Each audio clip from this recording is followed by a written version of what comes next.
Sagas, Kendras, and the guardian of the eight quarters. Flock to the Chitrakoot. Flock means what we mean by the flocked. Flock means move or go together in a crowd. Move or go together in a crowd is called flocked. Move or go together in a crowd is called flocked. Move or go together in a crowd is called flocked. Move and go together in a crowd is called flocked.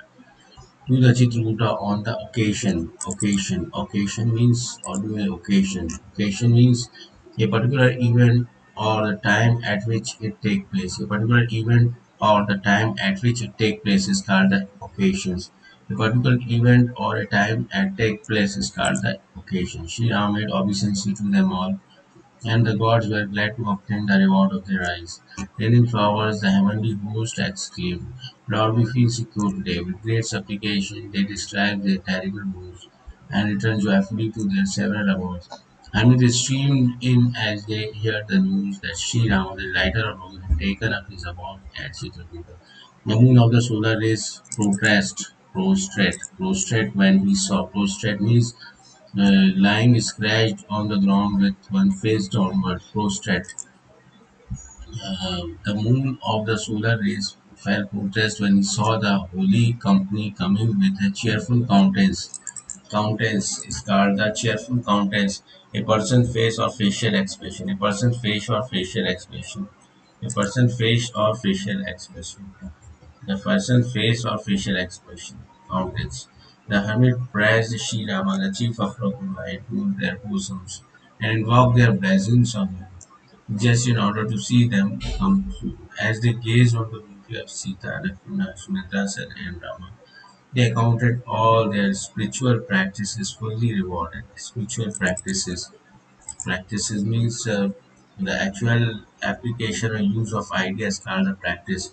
That is actual application of the actual application or use of an idea, belief, or method is and opposed to theories relating to it is called the practice. The actual application, the use of idea, belief, or method as opposed to theories relating to is called the practice. So practices, they accounted all their spiritual practices. Application of idea is called the practices. The actual application to use an idea, belief, or method. Idea, belief, or method. Idea, belief, or method. Idea, belief, or method. Idea, belief, or method. It's called the practice. Fully rewarded.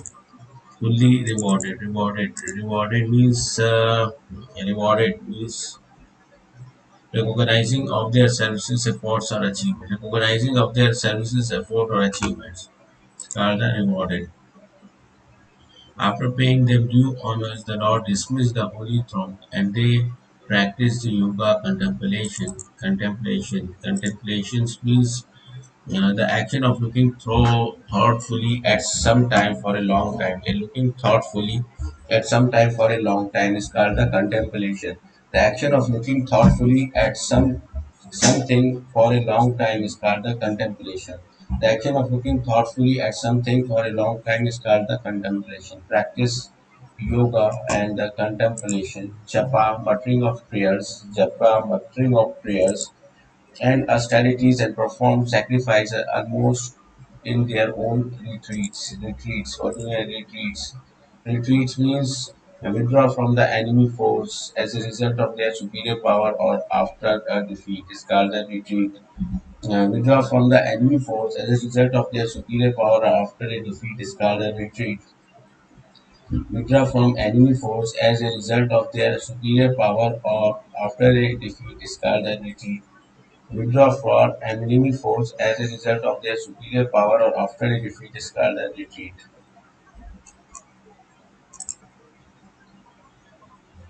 When the koalas and flock got this news, they felt as delighted as though the nine heavenly treasures of Kubera had found their way to their own house. With cups of leaves full of bulbs, fruits, and foods, they sailed forth as a pauper to gather gold as spoils. Such of them as had already seen the two brothers were cautions about them by others who proceeded along the same road. Describing and hearing of ShriRam, they all came and beheld the Lord of Raghu's. Placing their offering before the Lord, they greeted him and regarded him with deep affection. They stood here and there, and so many painted figures, thrilling all over and with tears streaming from their eyes. Sridhama perceived that they were all overwhelmed with emotions and addressing kind words to them, treated them all with honors, while they in their turn greeted the Lord again and again and with joint palms spoke to him in polite terms. Having seen your feet, O Lord, we all feel secure now. Our good luck is responsible for your visit to this place, O Lord of Ayodhya. Blessed is the land, forest, path, and hills where you have planted your food, my Lord. Fortunated are the birds and beasts of the forest, whose life has been crowned by your sides. And lucky are we all along our family in that we have been able to feast our eyes on your beauty. You have chosen an excellent spot whereon to take up your award. You will be comfortable here during all the seasons. We will render all sort of services to keeping away elephants and the lion serpents and the tigers. The deadly forest hills, caves, and ravines has also been explored by foot. Oh Lord, explore by foot, explore. Explore means travel through an unfamiliar area in order to learn about it is called the explore. Travel through an unfamiliar area in order to learn about it is called the explore. Inquiring to discuss in detail is called the explore. Inquiring to discuss a subject in detail is called the explore. Inquiring to discuss a detail is called the examine by touch is called the explore. Examine by touch is called the explore. Inquire into a discussion in a sub detail is called the explore. Inquire into a discussion in detail is called the inquire into a discussion in detail is called the explore. By foot, you for hunting into a different haunts of the games and will show you other reservoir of water. We and our people are your servants. Therefore, do not hesitate to command us, O Lord. The same gracious Lord, whom Vedic texts fail to describe, and the mind of hermit cannot reach, listen to the words of the Vilas, even as father listened to the word of his children. Love alone attracts the Srirama. Let those who are curious take note of it. Srirama then gratified all the foresters by addressing to them gentle words, sweetened by love. Dismissed by him, they bowed their hat to him and departed. And discussing the virtues of the Lord, they returned to their respective homes. In this way, Sita and the two brothers lived in the forest delighting the gods and hermits. Even since the Lord of Raghu came and took up his abode, there is forest become a fountain of blessings. Trees of the various kinds blossoms and more fruits and lovely creepers that quiet about them formed an excellent canopy. They were all naturally beautiful like the trees of heavens. It seemed as if the latter had abandoned the celestial bloom and migrated to that spot. String of bees made an exceedingly sweet humming sound and delightful breeze breathed soft, cool, and fragrant. The blue jay, cuckoos, parrots, chakkas, chakravakas, chakoras, and other birds delighted the ear and ravished the soul with their varied notes. Elephants, lions, monkey, bears, and deers all sported together, free from enmity. Herds of deer were enraptured when they beheld the beauty of the She-Ramas moving about in search of a prey. All the forests of the god existing in the universe were filled with envy at the sight of the She-Rama's forest. The heavenly river Ganga, Saraswati, the sun-born Yamuna, Nanda, the daughter of the Mount Makela, the blessed Godavari, and the various other lakes, seas, streams, and rivers all extol the Mandakini. The eastern and western hills from the behind which the sun is believed to emerge and disappear every morning and evening. Mount Kailasha, the abode of Lord Shiva, Mandara, Meru, all abodes of the gods, and the mountain like the Himalayas, all sing praises of the Chitrakuta. Praises. Glad was the deity presiding over the Vindhya range, whose delight was more than his heart could contain to think that he had won such great renown without much exertion. Blessed and full of merits are all the birds and the deer, creepers, trees, and the various species of herbage of the Chitragoods who declare the God's day and night. Having beheld the chief of Raghunain, those who had eyes attained the end of their life and were rid of sorrow, whereas inanimate objects rejoiced at the touch of the very dust of his feet and become eligible for attaining the highest state blessedness. The forest and hill where the ocean of this Srirama took up his abode were naturally loving, auspicious, and the holiest of the holy. How could it be possible to glorify them? The exquisite beauty of the forest with Sita, Lakshman, Sri Rama came and settled, taking leave of the ocean of milk and bidding a beauty Ayodhya could not be described even by 100,000 sheshas, even reached 1,000 pairs of tongues. How then can I describe it at some length any more than a tortoise living in the puddle can lift Mount Mandara? Lakshmana waited upon Sri Rama in thoughts, words, and deed with an amiability and devotion more than one could tell. Gazing on the feet of Sita and Rama every moment and conscious of their love for him, Lakshmana never recalled even in a dream his younger brother Shatrugna, father, mother, or even his home. In Sri Rama's company, Sita lived a happy life, forgetting her town, Ayodhya family, and home. Ever watching the moonlight face of her beloved lord, she was extremely glad, like the young of the Chakura birds. Finding her lord's affection grow from day to day, she remained happy as a Chaturaka bird during the day. Her mind was so enormous of Sri Rama's feet that the forest appeared to her as dear as thousands Ayodhyas. India was the hut of leaves in the company of her most beloved lord, while frond and the birds constitutes her beloved family. The holy hermits appear to her as her own father-in-law and their spouse as her mother-in-law, while her diet consisting of bulbs, roots, and fruit tasted like ambrosia. Share with her spouse even the lovely litters of leaves delighted her as hundreds of the Cupid's own beds.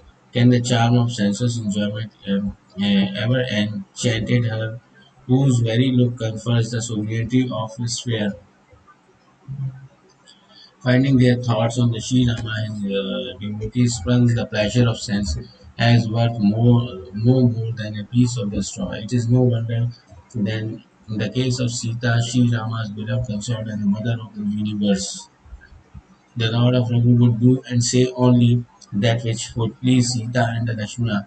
He would narrate old legends and the stories to which Lakshmana and the Sita would listen with great delight. Every time Sri Rama thought of Ayodhya, his eyes filled with tears. The gracious thought becomes sad when he recalled his father and mother, his family and the brothers, and particularly the affection and humility and devotion of Bharata. But he recovered himself when he realized that the time was unpropitious.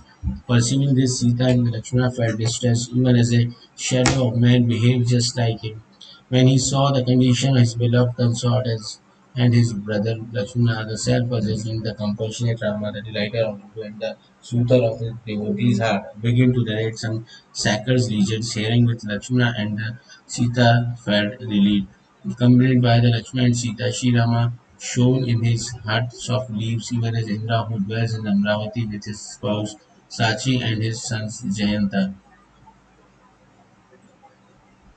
The Lord looked after Sita and Lakshmana in the same way as the eyelid protects the eyeball, with Lakshmana in his turn waited upon Sita and the Sri Rama, the hero of Raghunath, just as a fool who identifies himself with his body trained his own body in this way. The Lord, who was as friendly to birds and fond as to gods and ascetics, lived happily in the forest. Thus have I told the delightful story of Sri Rama's journey to the woods.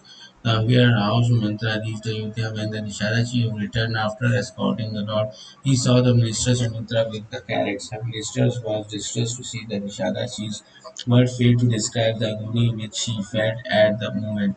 Crying out Rama, Rama, Sita, Lakshmana, he, Sumantra, dropped on the ground utterly helpless, while the horse kept looking on the south and neighed. They were as restless as a bird shorn of their wings. They would neither eat grass nor drink water, while their eyes kept shedding tears. The whole party of Nishada was distressed to see the horses of Sri Rama, the chief of Raghunath. Then recovering himself, Nishada said, Mantra, cease swallowing now. You are man of wisdom and knower of the highest truth. Therefore, compose yourself, realizing that fate is unpropitious to you. Narrating various reasons in soft accents, he took him by force and seated him in the carriage. But overpowered by grief, he could not drive the carriage. The agony of the separation from Rama, the chief of Raghunayan, was severe in his heart. The horse would not move along the road. They were getting finished gently. It seemed as if a wild animal has been caught and put in harness. They would topple down and turn to look behind, torn away from Rama and smarting with deep anguish. If anyone mentioned the name of the Rama, Lakshmana, Sita, Lakshmana's daughter, they would stand neighing and regarded him with love. How could anyone describe the anguish of separation the horse felt when they were restless as a snake robbed of its chains? The Nishada was overcome with grief as he beheld the ministers and his horse. He then called our four trusted grooms and sent with the carrot Sumantra, grooming, brush and clean coat a horse, other animal preparation or trained for a particular purpose activity. Prepare or train for a particular purpose or activity is called groom. Prepare or train for a particular purpose or activity is called groom. Prepare or train for a particular purpose or activity is called groom. A person employed to take care of horse. Groom means prepare or train for a particular purpose or activity is called the groom and send him in the character. The seeing of the character and Guha returned the agony of his separation was too deep for words, and the shadow drove of the Ayodhya plugged in sorrow every moment. Agitated, stricken with grief, Sumatra lamented, accused his life without the hero of Raghuveer. The rash body will not survive in the long run. But what a pity it did not earn fame by the persisting at the time of its parting from the hero of Raghuveer. The life has become a sink of infamy and sin. I wonder what prevents it from departing us. This vile soul has missed its chance. Oh, that my heart does not break in twain even now. Wriggling his hands and beating his head, he viewed his lot like a miser who has lost his hoard of riches. It seemed as if after assuming the role of and passing as an eminent hero, a great warrior had taken to flight. The minister gave himself. The minister gave himself up to the grief like a discreet Brahmins of the noble descent who taught well was in the Vedas and streams by the virtues has been deluded into drinking. The minister felt in his heart agony as terrible as that of the virtuous and discreet lady of the high birth who is devoted to her Lord in thoughts, words, and deed, and who is compelled by evil destiny to live apart from her husband. Her eyes were full of tears and lacking in vision. His ears deep and his mind was agitated and confused. Nay, his lips were getting dry and his tongue had cleaved to a palate. Yet his life breath did not depart the term of exile, serving as a door to the prevents of departure from his heart. He had turned pale and repealed the sight that if he had rendered his own fathers and mothers, great was the despondency which preyed upon his mind as a result of the loss he had just suffered. As a result of the loss he has just suffered. Looked like a sinner mourning while on his way on the board of the dead. What failed him and he lamented within himself. What shall I see to reaching Ayodhya? Whoever shall find a carrot devoid of Rama will shun my sight. When the agitated citizens run to make inquiry of me, I shall answer them all with heavy loads on my heart.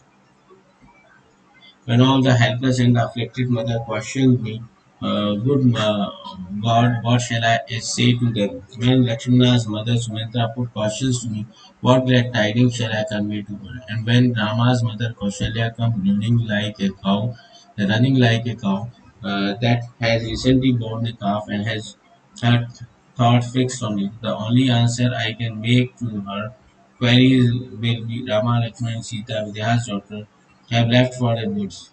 Whosoever question me must be answered. This is the treat I shall left for the woods. Whosoever question me must be answered. This is the I shall have on reaching Ayodhya. Again, when the king who is oppressed by grief and whose lives hangs on the Ramas, put questions to me. With what face shall I tell him in reply that having safely escorted the princess, I have come back? The moment he hears the news of Lakshmana, Sita, and Rama, the king will drop his body like a piece of straw. The swampy ground of my heart, like a swampy ground, I did not crack even though the moisture in the shape of my most beloved Rama has left. From this, I concluded that is this very fame God has endowed me with body fit for suffering the torture of hell. While Subhitra was thus lamenting on the way, his carriage presently reached the bank of the Tamsa river. He politely dismissed the Nishada who fell at his feet and returned with a heart stricken with grief. The minister hesitated to enter the city as if he had murdered his own preceptor, killed a Brahman, or butchered a cow. He passed the day sitting under the trees and found the opportunity only when it was dusk. He entered Ayodhya in the dusk, dark and slunk into the place, leaving the carrot at the gate.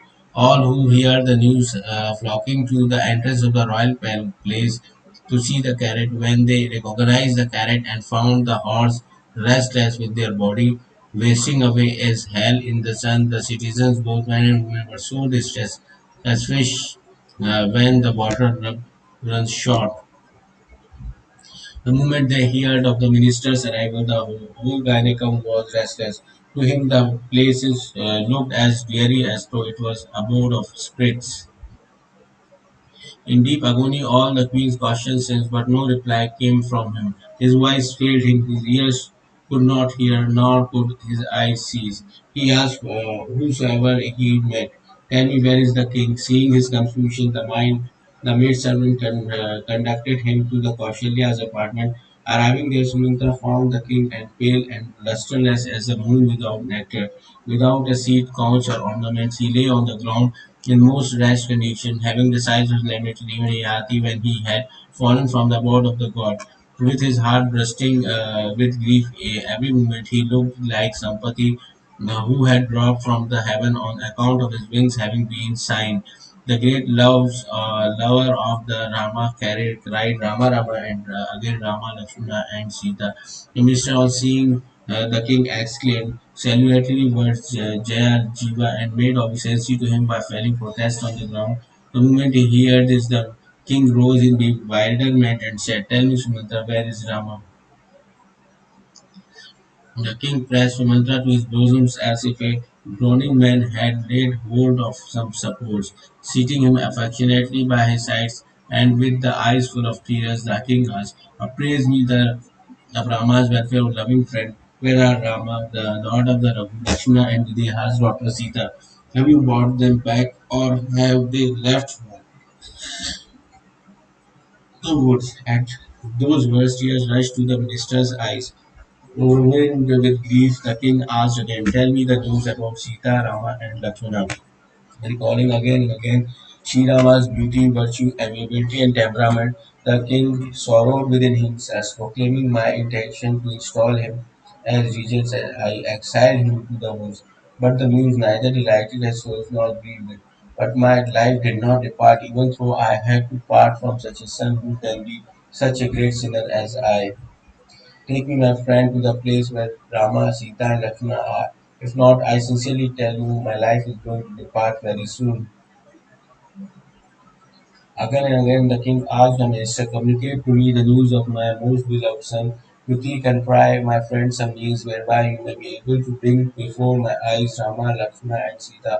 Recovering himself, the minister gently replied, "Your Majesty is learned and wise, that you are the leader of the brave and the courageous, my lord, and have always attended assemblies of the holy men. Birth and death, all painful and the pleasurable experiences, loss and gain, union with and separation from the friends, all these, my lord, take place under the unalterable law of the times and the destiny like the succession of the night and day, who rejoice in prosperity and mourn in adversity, while the wise account both alike. Therefore, exercising your mature judgment, take up courage and cease sorrowing, O friends of all. Their first the halt was made by the sides of the Tamsa and next on the bank of the celestial river Ganga. Having bathed and drunk water, Sita and the two brothers remained without food that day. Nishada showed great hospitality, and the party spent that night in the village of the Singarura. They break the sand for milk of the banyan tree. The two brothers quiet up their matted hairs in the shape of the crown. The Rama's friends Guha called for a boat, and after helping Sita to board, Sri Rama followed suit. Lakshmana placed on it an orderly way with two bows in the quiver and himself boarded the boat on receiving the Lord's command. Seeing my distress, the hero from grace summoned up courage and addressed me in the suite as such. Sir, I convey my obeisance to dear father, clasped his lotus feet again and again, then falling at his feet, submit to him thus. Father, be not worried on my account. By your grace and goodwill, and as a reward of your meritorious acts, my journey to the sojourn in the woods will be happy and full of blessings. By your grace, dear Father, I shall have all sorts of comforts on my journey, and having obeyed your command, shall come back safe to behold your lotus feet once more. Nay, consoling all my mothers, for while at their feet again and again, and a profuse entreaties made every force. Say so you see the Lord of Ayodhya, my father, passed his days happily.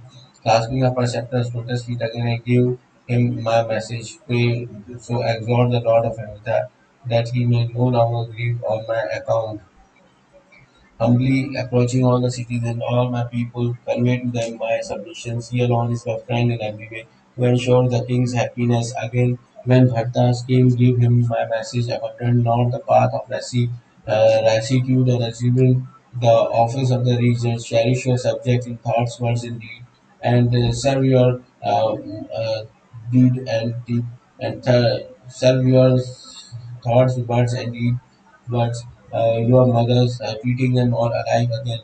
Brother, vindicate your brotherliness till the last day by surviving our parents and kinsmen. And last but not the least, look after the king in such a way that he may never sorrow on my account. Here Lakshmana interposed some harsh words, but Rama checked him and then entreat me, adjuring me by himself again and again.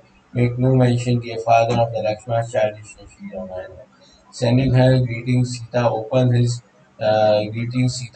lips to say something, but was overwhelmed with emotions. Her voice failed, her eyes filled with tears, and thrill ran through her body. All these movements in response to the hint from the chief of the Raghu.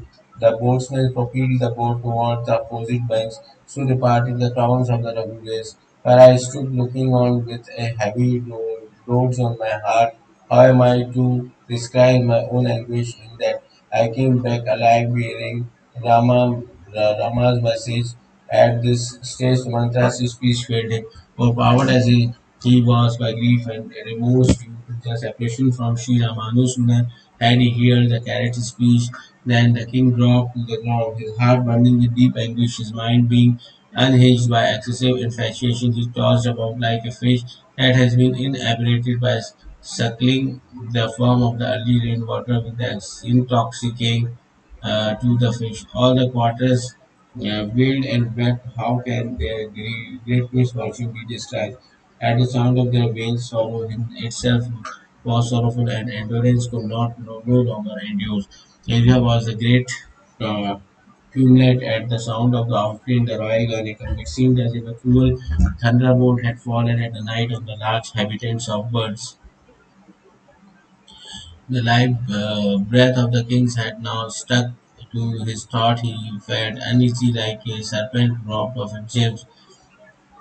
All his senses were blighted as a cluster of the lotuses in the lake that had been left without water. When Koshinda saw the king's withers and blasted, she concluded in her mind that the sun of the solar race was about to set. Summoning up courage, therefore, Sri Rama's mother spoke words appropriate to the occasions. Ponder in your heart, my lord, and reflect that separation from Rama is a vast ocean. You are the husbands in the Ayodhya, the bark which has been boarded by our dear and dear ones as its passenger. We can hope to reach the shore only if you have patience. If not, the whole family will be drawn. If you take to the heart this entity of mine, my beloved Lord, we are sure to see Rama, Lakshmana, Sita again. Hearing these soft words of the beloved Queen, the king The king opened his eyes and looked up like a brightening red fish that has been sprinkled with cold water. Recovering himself, the king got up and sat down. Tell me, Sumata, where is my gracious Rama? Where is Lakshmana? Where is my loving Rama? Where is my beloved daughter in Devi? Vedehi. The restless monarch wailed in many ways. The night seems to him like an age, and he laughed as though it would never end. He may remained on the blind hermit's curse, and he narrated the whole story to Kashyap. He was filled with agony as he related the circumstances. We own the hopes of surviving without Rama. What shall I gain by pressing this, preserving this body which has failed to keep my vow of love? O the writer of the Raghu, who are dearer to me as life, already I have lived too long without you. Janka's daughters and Lakshmanas are chief of the Raghu line, who gladdened the loving heart of your father as a rain cloud delights the Chakora birds, crying Rama Rama and again Rama and yet again Rama Rama Rama. The king cast off his body in his agony of separation from chief of the line and ascend to the abode of gods. It was King Dasharatha who reaped the rewards both of his life and death. His untarnished fame spread through the number of universe. As long as he lived, he gazed on ShriRama's moonlight countenance and brought glory to his death by making the separation from ShriRama his excuse for a stricken duty on the people who had praised his coming as a from unable manner, bodily might, and majesty. They lamented in varieties of ways, throwing themselves upon the ground again and again. Man servant and the maid servant alike wailed in anguish, and there was weeping in every house throughout the city. Today has said as son of the solar rays, the perfection of brightness, the deposit of the beauty and the virtue. Everyone abused Cathay, who had robbed the world of its very eyes. In this way, they wailed till the close of the night, when all the great and the enlightened hermits arrived. Then the sage Vashishta narrated a number of legends befitting the occasions and dispersed the gloom they hung over them all by the light of his wisdom. The sea caused a boat to be filled with oil and had the king's body placed in it. To guard against decomposition, he then summons and woes and spoke to them. Thus run quickly and go to Bhartas, but break not the news about the king to anyone at any place. Approaching Bhartas, tell him only this much: the preceptor has sent for you two brothers. Hearing the same orders, the couriers rush along with a speed that would put an excellent steed to shame. Even since things begin to take a vicious turn in Ayodhya's evil omens occurs before Bharata. He saw fearful dreams at night and waking indulged in all sorts of unpleasant speculations. He would perform the conflagrations water over Bhagwan Shiva in various ways and invoking the great Lord in his heart, begged of him the welfare of his parents, family, and the half brothers. While Bharata was thus passing in anxious times, the courier arrived, and hearing the Guru's commands, he proceeded with an invocation to the Lord Ganesha, urging the horse to run as fast as the wind. He went on his journey, crossing difficult streams in the forest. There was such a great anxiety in his heart that nothing would please him. He thought to himself, "Well, would that I could fly home." Every moment hung heavy like an ears. In this way, Bharata drew near to the city. Even moments occurred to him as he entered the city, causing the ominous ways and untarnished places. Monkeys and checkers gave a cry that forebode evils and which pierced Bharta's to the heart as he listened to it. Lakes and rivers grow, and the garden has lost their charms, while the city wore a particularly dismal look. Birds and fawn, horse and the elephants were too rash to look at, undone by the fair disease of the separation from the people of the city, both men and the women, were extremely miserable, as though all of them had lost everything they had in their possessions. The citizens met him, but they spoke not a word.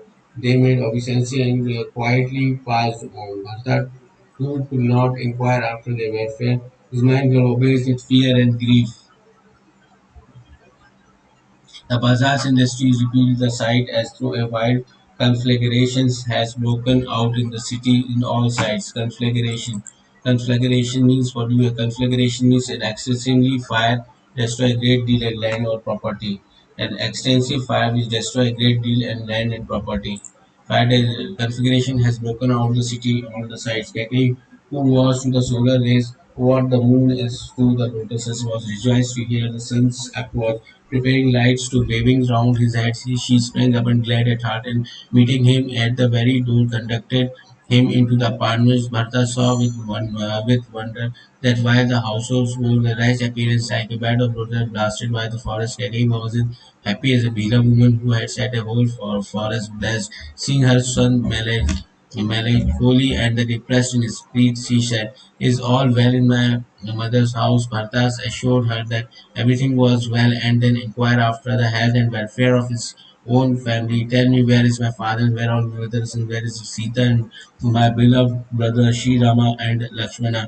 On hearing son's affectionate words, the sinful woman poured crocodile tears in her eyes and spoke words that pierced his eyes, ears, and soul as so many shafts. "I have accomplished everything for you, my son. A poor mantra has been the great help for me. Only God has merited our plan. A little before they could be completed, the king has departed to the Indra's paradise." As soon as he heard this, Bharta was overcome with grief, as an elephant who is terrified at the roar of the lion, crying, "Father, Father, my father." He fell to the ground with such a I could not see you. Shri Ram, Shri Ram, Shri Ram, Shri Ram, Shri Ram, Shri Ram, Shri Ram, Shri Ram. Father dismissed the cause. I could not see you before you left, nor did you, my father, entrust me to the care of Sri Rama. Then, correcting himself, he got up with some effort and said, "Tell me, mother, the cause of my father's dismiss." Hearing the words of her son, she replied as one who had cut a vital part and inserted poison into it. With a glad heart, the cruel and the big woman recounted from the very beginning all that she had done. Hearing of Sri Rama's exile in the forest, Bharata forgot his father's death, and realizing in his heart that he was at the root of it, remained mute and stupefied. Observing his son's distress, she comforted him like one who applied salt to a burn. "The king, my son, is not fit for lamentation. He not only reaped a rich harvest of the merits and renown, but enjoyed life also.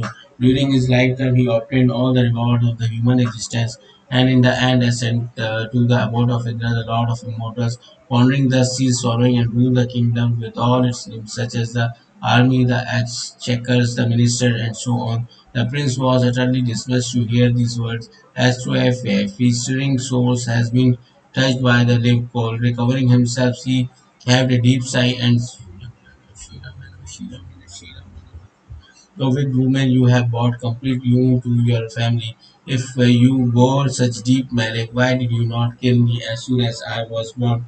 Cutting down the tree you have watered it, and you have drained the pond for keeping the fish alive. Charming my descent from the sun god with King Dasharatha for my father and Rama and the Lakshmana for my brother. I have had your mother for my mother. One is powerless against providence. The moment of malicious woman you contrive this evil design in your mind, how is it your heart did not break into the pieces? While asking for a boon did not your conscience pinch you. Your tongue did faster, nor did your mouth become free of maggot. How did the king trust you? Surely God must have robbed him of his sense on the eve of his death. Even the Creator has not been able to know the working of the woman's heart, the repository of all deceits, sins, and vice. Simple, amiable, and pious as the king was, how could he know the nature of the woman? What living creature is there in this world to whom the Lord of Love is not dear as life itself? Yet even that Rama appeared to you as a great enemy. Tell me the truth. Therefore, to what species do you belong? Whatever you may be, you had better bed up your face with inks and leaving my presence, remove the someplace out of my sight. The God has created me out of the womb, Kake, hostile to Rama, who is there so sinful as myself. In vain, therefore, do not taunt you. And Shatrugna heard of the mother's Kake's weakness. He burns all over with rage. but there was no help. That very moment came the hunchback Manthara, clad in the variety of rich costumes and adorned with various ornaments. The very sight of that woman filled Lakshmana's younger brother with anger, saying, "So clarified butter has been poured into the fire." Springing to forward, he kicked her with such steady aim at the hump that she fell flat on her face and screamed aloud. Her hump was smashed, her head split, and her teeth broke, and her mouth smitted blood. Ah, my God, what harm have I done?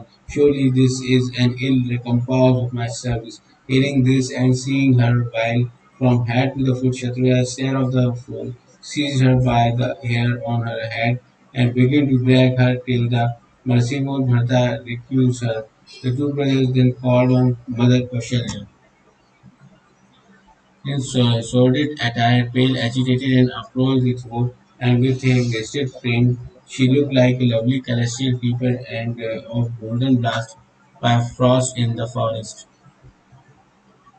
When Mother Kaushalya saw Bharata, she sprang up and ran to meet him, but she fell giddy and dropped unconscious on the ground. Bharata was deeply moved to see her plight and threw himself at her feet, forgetting the condition of his own body. Mother, show me my fathers. Where is Sita and two brothers, ShriRama and Lakshmana? Why was Kaikeyi born into the world at all? And if born, why did she not remain barren instead of bearing me a blot of my family, a very sink of infamy, as an enemy of near and dear was, who in the three spheres is so rash as I, on whose accounts, mother, you have been reduced to such a plight. My father is in heaven, and the Sri Rama, the chief of Raghuline, is in the woods. It is I who, like a shooting star, am responsible for the whole trouble.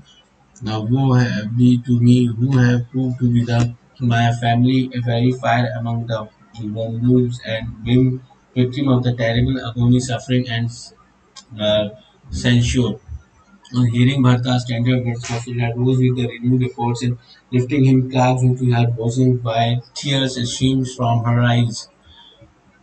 Clueless by the nature, Mother Kaushalya pressed him to her bosom with the utmost affection, and through Sri Rama himself had come back. She then embraced Lakshmana's younger brother Shatrugna. Her heart was full of grief and love.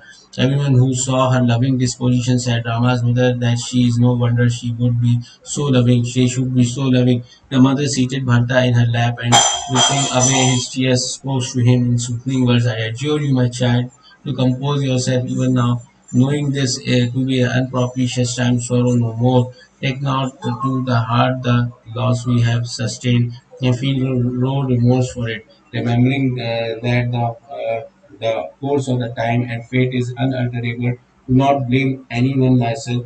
It is Providence that has turned hostile to me in every way. And when he makes me survive even under such trying circumstances, who know that may be his pleasure with regard to me even now.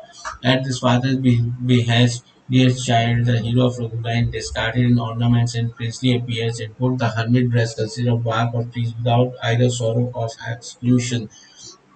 With a cheerful countenance and without either joy or anger, he comforted all in every way and proceeded to the forest. Hearing this, Sita followed him and would not stay, devoted as she was to Rama's sweet Lakshmana. Also, when he heard this, sprang up and accompanied them. He would not be left behind, even though the Lord of Raghu tried his best to detain him. The Lord of Raghu then bowed his head to all and departed with Sita and his younger brother Lakshmana. So Rama, Lakshmana, Sita left for a wood, where I neither accompanied them nor sent my soul after them, leaving my body here. All this happens before these eyes, and yet this wretched soul did not take leave of the body. I am not ashamed of my love. To think that a son like Rama should have another like me. The king knew well how to live and how to die, whereas my heart is 100 times harder than adamant. Hearing Kaushalya as well, Bharata and the whole clan were veiled in distress. The king's place seems the very abode of sorrow. Much agitated, the two brothers Bharata and Shri loudly lamented, and Kaushalya clasped him to the bosom. She comforted Bharata in many ways and tendered words of the wisdom to him. Bharata too, in his turn, consoled all his mothers, narrating regions from the Puranas and Veda. Joining both his palms, he addressed them in the Shriram. Guru is innocent, simple, and a charming word. The sin attaching to the murder of his mothers.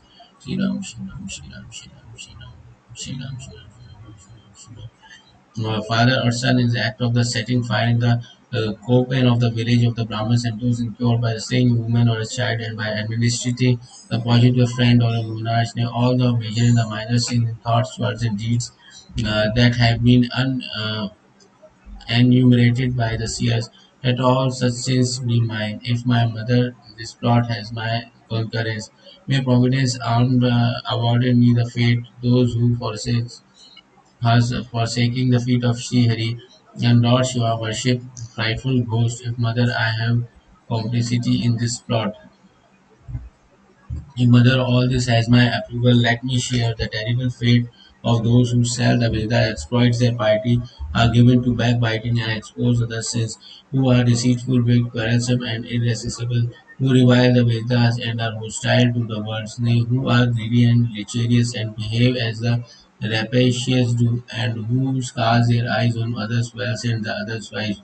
Nay, mother, if I ever knew this secret, may Lord Shiva allot me the fate of those rash who love not the company of the virtuous, who have rejected the path leading the God relation, who worship not Shri Hari, even though blessed with the human form, and take no delight in the glory of Shri Hari and the Lord Shiva, who have abandoned the and take no delight, who worship the whose worship not share through blessed as a human form and take good delight in the glory of ShriRama and the hero of uh, who have abandoned the path of Vedas and follow and Lord Shiva, glory of Sri Hari and the Lord Shiva who have abandoned the path of the Vedas and follow the contrary way and who is impostors and deceive the world by assuming false impostor and deceive the world by assuming false appearances.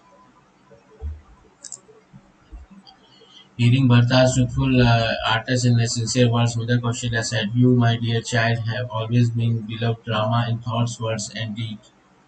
Rama is dearer to you than your own life, and likewise you are dear to the Lord of Prabhu than his own life. His moon may diffuse poison through her rays, and snow emits fire, and aquatic creatures may shun water, and spiritual enlightenment may fail to eradicate error. But in no case will you turn hostile to Rama. Those in this world who alleviate the plot was contrived with your convenience shall never attain happiness or salvation even in a dream. So saying, Mother Kaushalya clasped Bharata to her bosom, will begin to flow from her breast and her eyes filled with tears. In this way they squatted away the whole night, lamenting in profusions. Sri Rama, Sri Rama. Profusion means profusion is large quantity of something, abundant and large quantity of something laminating in profusion. The sage Vamdeva and the Vishnu then came and summoned all the ministers and the elite of the city. Vashishta and Manish Bharta and many were speaking to him words of the wisdom appropriate to the occasions. Have courage in your heart, dear sons, and do not the occasions demands to days. Hearing the preceptors, the Bharta rose and asking everything to be got ready. ShriRam. He had a king's body washed in the accordance with the Vedic rites and caused a most splendid funeral by to the prepare to him. Clasping the feet of his mother's Bharta prevented them from ascending the funeral bride. They all stayed behind in the hope of the seeing Sri Rama. Their arrival made loads of sandalwoods and the arrows and diverse other excellent aromatic herbs of the untold variety. The pile was raised in the artistic way on the bank of the Saryu and looked like a lovely ladder reaching to the heaven. In this way, all the rites of the cremations were gone through, and then the final party bathed and due ceremony and offered a handful of water and seed to the departed soul. After ascending the views of all the Smriti texts, the Vedas and the Puranas, Bharata performed the ceremony of the Sagrata. Whatever order the great Sage Vashishta gave on a particular point, Bharata carried out all of them in thousands ways. He bestowed all sorts of gifts attaining purity. He gave away cows, horses, elephants, and the conveyance of the various sort. And even so, thrones, ornaments, and the costume, food, grains, lands, money, and the houses and the Brahmans had all their desire fulfilled on receiving them. Whatever rites Bharata performed for the benefit of his fathers in this world were more than 100,000 sons could recount. Then, after determining an auspicious date, the great sage Vashishta came and summoned all the ministers and all the elites of the city. They all repaired to the council chamber and sat there. The two brothers Bharta and Shatrugna were also sent for. Vashishta seated Bharta by his side and spoke to him words full of wisdom and piety. First of all, the great sage repeated the whole story of Kakai's Billy doing and paid his tribute to the vows of the pieties and truthfulness of the king Dashrata, who remained true to his love even at the cost of his life. And as the great hermit spoke to Sri Rama's virtues, amiability, and the kind dispositions, tears came to their eyes and thrill ran through their body. Again, when he virtue, amiability, and the kind disposition, again when he extolled the affection, then Lakshman and Sita go towards Rama. The enlightened Sikh was over with grief and emotion. Listen, Bharta, formidable is the fact. The Lord of Sakes sorrowfully explained loss and gain, life and death, glory and fame, all these lies in the hand of the providence. Arguing thus, whom should we blame and with whom should we be angry without any cause? Order in your heart, my son, the king that lies no worth grieving for. Pitiable is the Brahman who is ignorant of the Vedas and who has abandoned the own duty and engrossed in the pleasure of the senses. Pitiable is the king who has no knowledge of quality and who does not love his people as his own life. Pitiable is the Vaishya, the trading a member of who is niggardly through riches, niggardly through, who is not perfect of hospitality, nor in devotion to the Lord Shiva. Pitiable is the Sudra, the member of the laboring or the artisan class who is disrespectful toward the Brahmins, loquacious and proud of his knowledge and love to be honored. Pitiable again is the woman who deceives her husband, is crooked and quarrelsome, and followed her own will. Pitiable is the religious student who break his vows and obey not the order of his preceptor. Then pitiable is the householder who, out of ignorance, forsake the path of duty, and pitiable the recluse who is attached to the word and lack discretion and discretion. Pitiable is the anchorite who has given up Venus and developed a liking for a luxuries. Pitiable is the backbiter who is angry without cause and enemy to his own parents, preceptor, and brothers. Pitiable is every way in is he who harms others, cherished his own body, and exceedingly heartless. And pitiable is every respect is he who is not sincerely devoted to Sri Hari, the Lord of Kashta is not worth grieving for. His glory being manifested through all the 14 spheres there have no, there never was, nor is, nor shall be hereafter a monarch like the father Bharta, Brahma, Vishnu, Shiva, Indra, and the guardian of the all sing praises of the king Dashrata. Tell me, dear child, who can glorify them, who begot such pious sons as Rama, Lakshmana, Shatrugna, and yourself? The king was blessed in every way. It is no use mourning for him. Hearing and realizing this sorrow no more, and reverently obey the king's commands. The king has bestowed the kingships on you. It behoves you, therefore, to redeem the words of your father who abandoned Rama for the sake of the word and putted his body in his anguish of separation from the Rama. The king did not love his own life as he did his word. Therefore, dear son, redeem your father's words, reverently obey the king's commands. This will do you good in every way. Parshurama executed the command of his father and killed his own mother. The whole world will be a testimony to this fact. Yayati's son Speru exchanged his own youth for the old age of his father, incurred no sin or blame because he did so in obedience of his father's command. Those who cherish their father's words, minding not whether it is reasonable or otherwise, attain happiness and fair renown, and dwell in the abode of the Indra, the Lord of the immortals. Therefore, you need must redeem the king's words, cherish your subjects, and cease to grieve. The king is in heaven will derive solace, while you will earn merits and the good fame, and shall incur no blame. It is well known the Vedas and has a sanction of all that the crown goes to him on whom the father bestowed it. Therefore, whom the kingdom feel no remorse and accept my advice and salutarily. Rama and Vidya's daughter Sita will be gratified when they hear of it, and no wise man will call it wrong. Kaushalya and all the other mothers too will be happy in the happiness of the people. Nay, he who will know the supreme affinity between you and Rama will have perfect goodwill towards you. When Rama returns home, you may hand over the kingdom to him and serve him with The ideal affection. The minister submitted with joint palm. You need must obey the order of your preceptor. The Lord from come back. You may do what you think fit then. Summoning courage, Kaushalya said, "Cellularly, my son is your Guru's command. The same should be respected and obeyed by you as conducive to your good. Cease to believe, realizing the vicissitudes of the life. The Lord of the is in the forest, and the King in the heaven, the word of the God. While you, my son, are thus giving way the faint heartedness, you may, my child, are the only support of all, including your family, subjects, ministers, and all your mothers. Perceiving the antipathy of the gods and the relentlessness of the fate, I adjure you by my life to have courage, reverently obey your Guru's commands, cherish your subjects, and relieve the affliction of your family.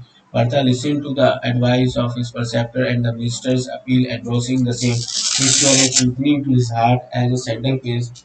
He further heard the mother and son words imbued with the nectar of amiability, affection, and rulelessness. Martha grew restless when he heard Mother's Kaushalya's speech, imbued as it was with the nectar of sincerity. Sincerity means what to me sincerity. Sincerity, abuse of, not abuse of pretend deceit or hypocrisy. Pretend deceit or hypocrisy. His lotus eyes shed tears in the water, the fresh shoot of the desolation in his heart. All those who saw his condition at that time forget their own existence. Everyone says so, humanity extolled him as a perfection of artless love. Joining his lotus palm, Martha, who was foremost among the strong-minded, took courage and proceeded to give befitting replies to all the word received as it were in the nectar. Strong-minded, positive for the 30 days recitation. Shri Ramaya Namah.